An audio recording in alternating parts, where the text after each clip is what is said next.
西班牙中場厚道世一，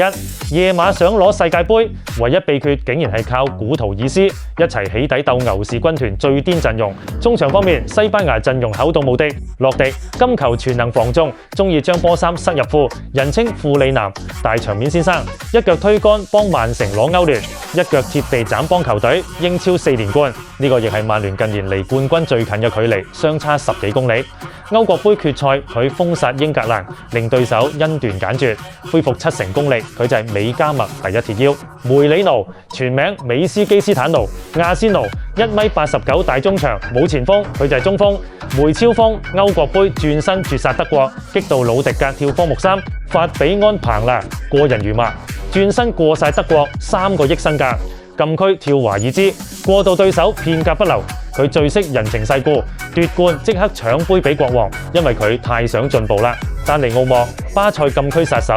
一挑一撥勁射破門，最恐怖係佢個樣越嚟越似彭馬，對巴西連續2次通坑渠，跳起森巴舞，呢一切都要多得卻奧斯嘅飛鏟。蘇比文迪繼洛迪後又一全能中場，桃花影落飛神劍，仲識轟出貼地斬，兜出詭異弧線。佩迪里未來10年中場答案，由意氣風發少年到血脈透支嘅大黑眼圈，只用咗1年填補人類23歲冇亞白嘅空白。單腳油炸丸子令對手絕望，對西維爾連環假動作入波，1.4億，身價一上架就秒殺。前鋒方面，中鋒奧耶沙巴爾決賽殺手，各大決賽都有波入，歐國杯決賽一擊斃命。莫拉達左右腳無順足，只要對手失誤，佢就唔越位。身為隊長，危難之際總能挺身而出，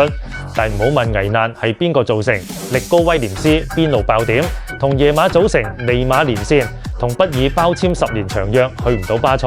唔驚喎，10年後都未到加盟 AC 米蘭嘅年紀。費倫托尼斯神鬼前鋒，門前3圍彈射，精彩但唔入波，一反國家隊化身金童，踢出大衛韋拿水準。夜馬世界第一身價，麥巴比後唯一天賦無上限天才。有人話佢冇17歲咁利，佢只係冇以前咁屈機，只要佢一分手就重回巔峰，所以想佢保持單身，幫西班牙奪冠。唯一秘訣就係將古圖爾斯安插喺佢身邊。